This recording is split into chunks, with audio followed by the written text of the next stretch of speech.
I think for most retail brands now, it's mobile first. The strategy is mobile first. Whether you're designing a homepage or you're designing a listings page or checkout, whatever it is that you are looking to redesign, mobile first. And I think that's the thumb rule that applies to most retailers today. Things to bear in mind, obviously, when you're on a mobile space, you're confined to a limited space. So you will find two types of customers who are overwhelmed with a lot of choice, and customers who want to be shown a lot of choice, right? And that is something you need to obviously understand from where the journey is. So making sure that your sort and filter is highly optimized, making sure your search is optimized, making sure that the view option, which is also very important when it comes to mobile. Welcome to the E-Commerce Toolbox Expert Perspectives, a podcast by Noibu, where we explore the elite strategies and cutting-edge insights with our expert guests. Get ready to propel your e-commerce business to the next level.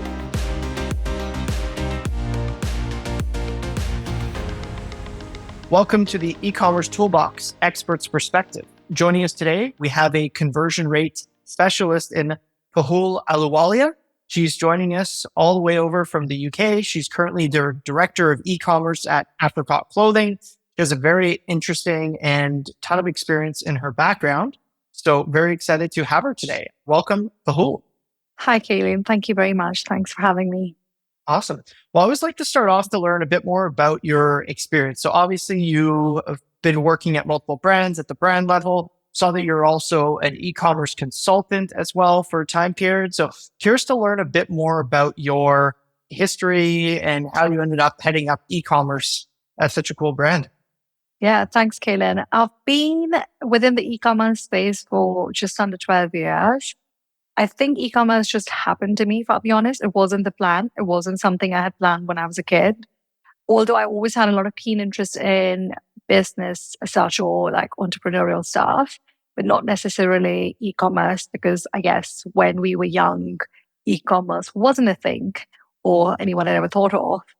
But I always absolutely enjoyed shopping in a retail space. The vibe of a retail, the energy, it was always exciting for me. E-commerce happened. I was actually managing fashion accounts for a brand, an Irish brand at John Lewis. And there was an internal opportunity that came around for e-commerce, which I got through.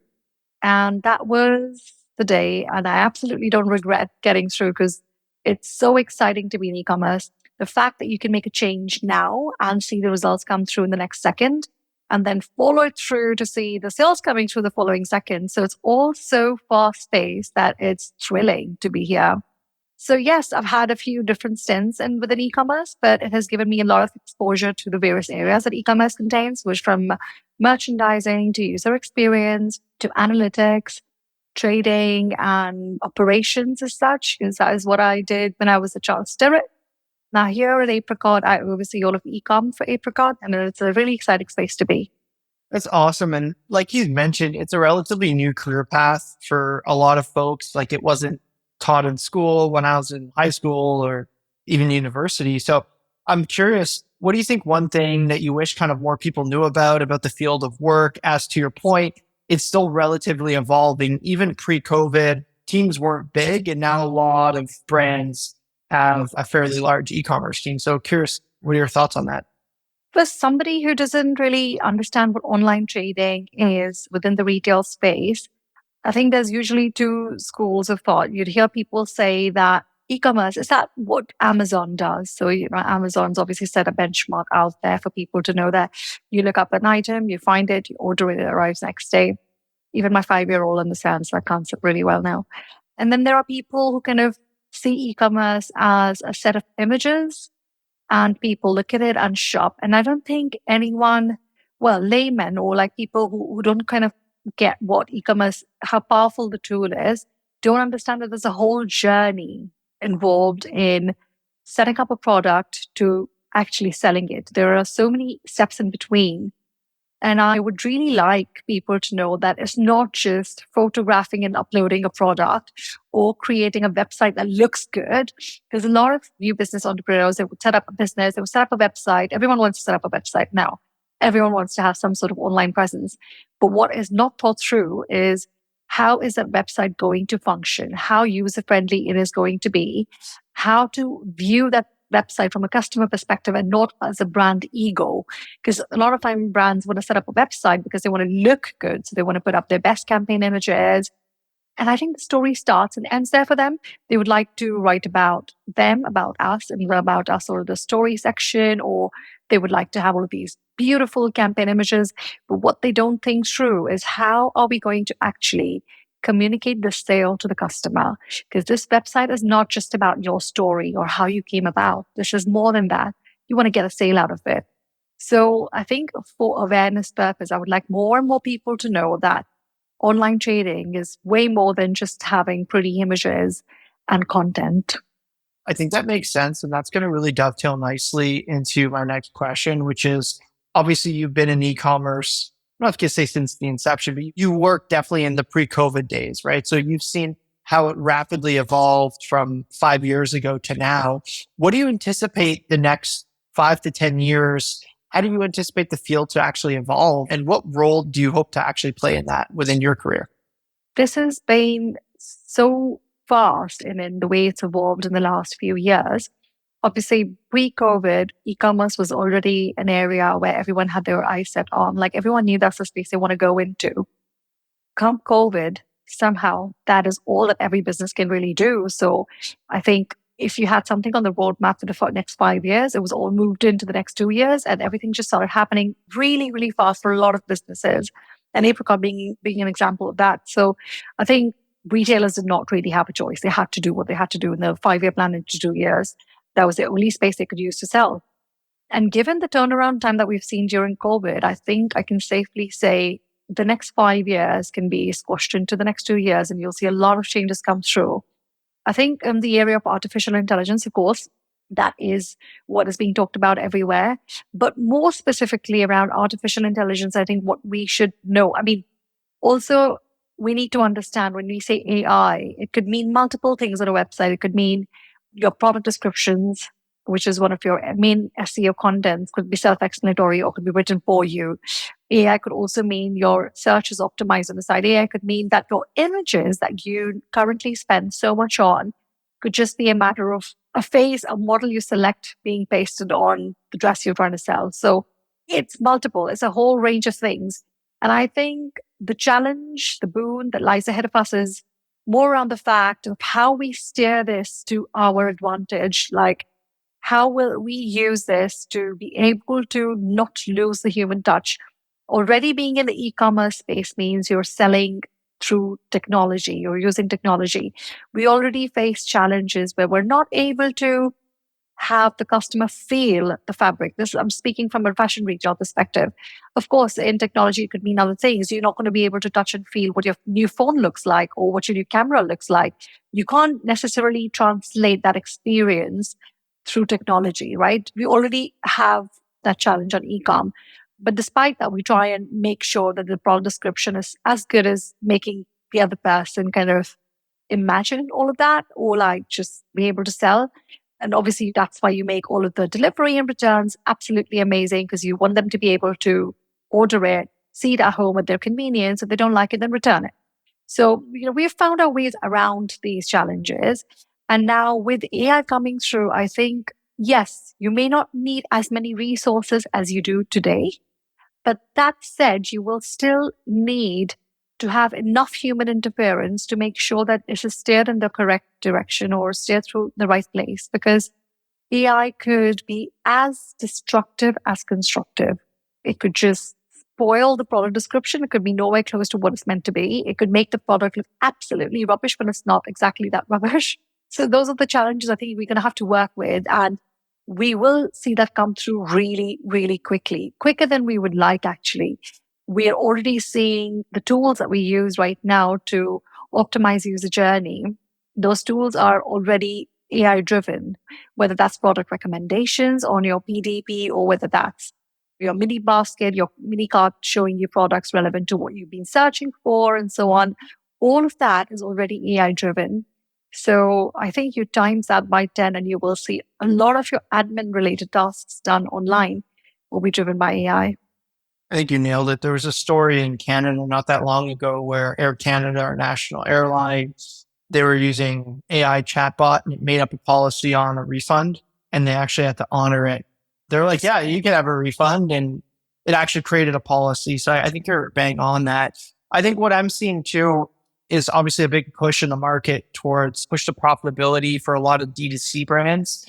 So nailing your conversion, a lot of budgets are frozen or decreasing. So I'm curious, do you have any tactical kind of examples? Obviously, you have a ton of experience and a very proven track record. Do you have any tactical examples of when you're trying to increase conversion rates on a website? Like, what are kind of some of your key playbooks that you go to actually drive higher conversion?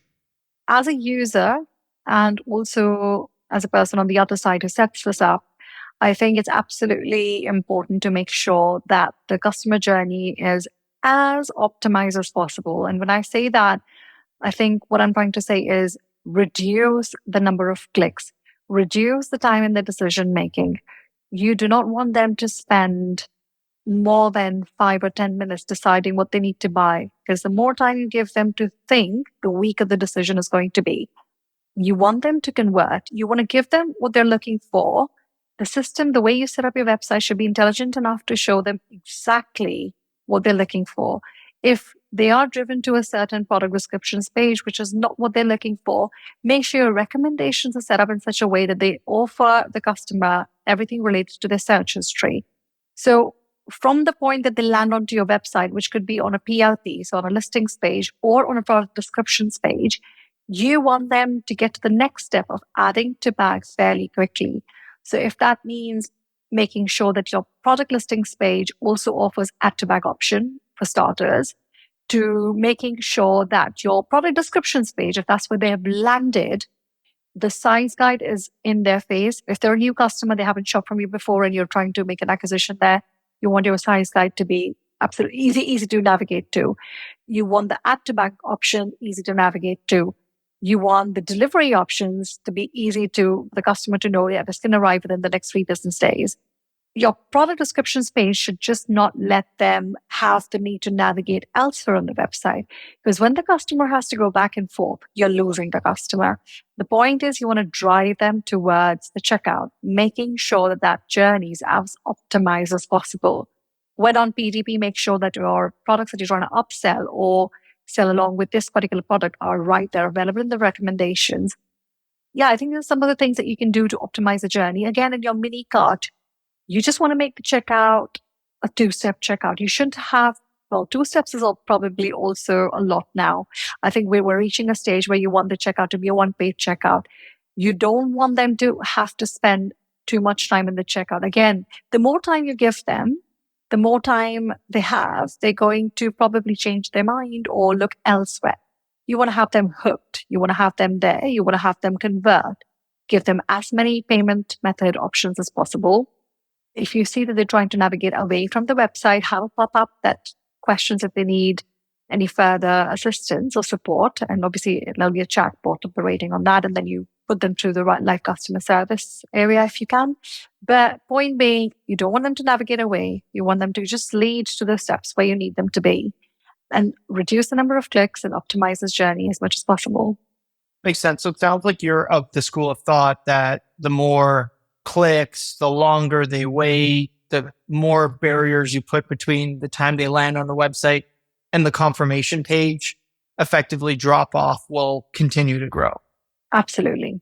That is where you'll see people bounce off or exit through the journey. Makes a ton of sense. And I agree with everything you're saying. How do you think of personalization when it comes to minimizing the amount of clicks between entry to the website and confirmation page? I think personalization makes a huge difference. It does, because you need to make sure that your recommendations, for example, somebody new has landed onto the site, they don't really know what they're looking for. They just want to browse through. So there's 2 things you can do. You can see what they're searching for with the type. They're looking for a black flower dress, or they're looking for paintbrush, mini dress, anything they type for. Or alternatively, you see what the journey has been. If they've navigated onto the trousers page or they've navigated to the tops page, you give them more of what they're looking for. So the algorithms you set up You need to make sure that they are within the same search parameters of the customer's search history. So, whatever that is they're looking for, you want to make sure that they are being shown all the possible products you possibly can within that range. Whether you navigate them to a listings page that gives them all the floral tops of the floral dresses, or you give them those options within the product descriptions pages as recommendations that come along. And you want to show them what other customers may have also shopped when they were searching for these things. That always seems to influence the decision because, if you're looking for a black floral top and customers have also bought these particular items, you're bound to navigate through those items. So I think personalization can only make it easier for a customer to be sort of manipulated in the area where you'd like them to be. I love that. And as you're chatting through that, it dawned on me that over the last 3, 4, 5 years, the percentage of total traffic attributed to mobile and tablets has been steadily growing, where desktop is decreasing in a lot of cases.